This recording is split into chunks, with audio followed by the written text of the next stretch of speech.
Aquinas Wealth Advisors, their president, CEO, Chris McMahon. And Chris, you know, many on the street are saying, though, like as you point to CapEx as a positive, many are saying, and I just had this conversation with Savita, that it's a negative. At some point it's going to end. They can't keep it up. There's no one paying attention to return on investment. That is just the wild, wild west. I understand that. My grandmother always said she said the market's going to crash for 27 years in a row, and it finally did. She said, see, I was right. I said, Gran, we still have to invest sometimes, right? This CapEx spending is crazy, but they're spending cash, Charles. And secondly, what we like very much is we think it's going to be strong at least through the third and fourth quarter of next year. So, yes, it's going to stop someday, but that doesn't mean that we have to stop investing today. Right, and it's going to continue in your mind to power through for at least another year. At least another year. That's what we see, absolutely. Another thing that I want to see, and you brought up that the market, the rally beginning to broaden out. So I've got your 200-day moving average, which you got about 63% of the names there, a lot more last year.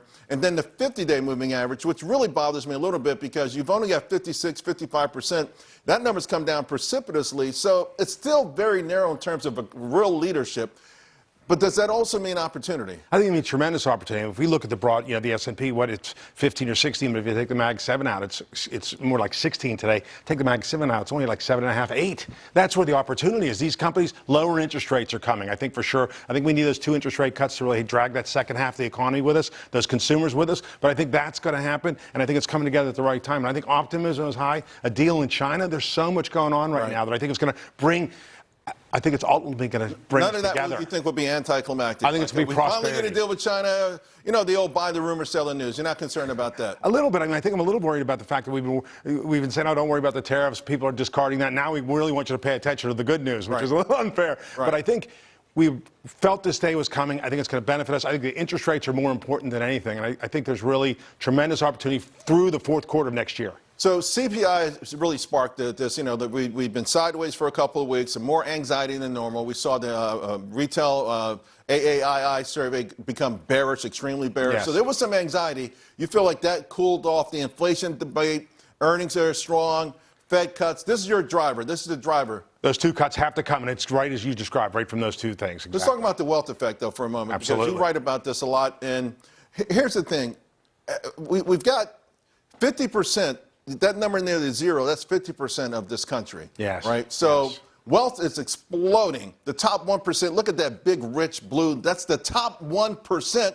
So, I mean, can the economy still be lifted even though 50% stuck almost at that zero number? We cannot be a robust country. We weren't designed this way. We can't have 2 separate economies. But I think these interest rates are going to have a huge impact. If somebody says we can't cut the interest rates, we must. That is what's going to bring this whole sector back. Someone saving $1,000, $1,500 a month on their mortgage, on their credit cards, or their student loans. That money goes back into consumerism. Is the difference between success and failure for at least half our economy. And I think that is coming now. Okay, I hope so. Yes. Let's talk about Amazon here for a moment. You like Amazon. It's bouncing off its 200-day. Why has Amazon been spinning its wheels anyway?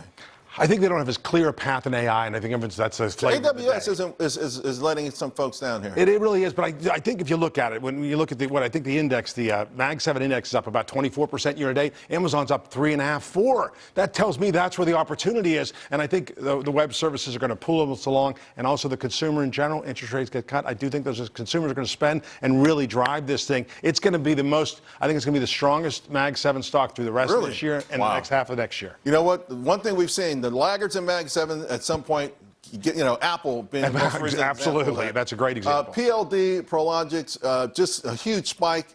You still think, though, it's worth the buy here? I think when you look what they said, right? They said they're going to have, looking was fantastic 2 weeks ago. They said that look at where our revenue is going to go up and more starts than ever before. And guess what? We buy real estate when interest rates go down.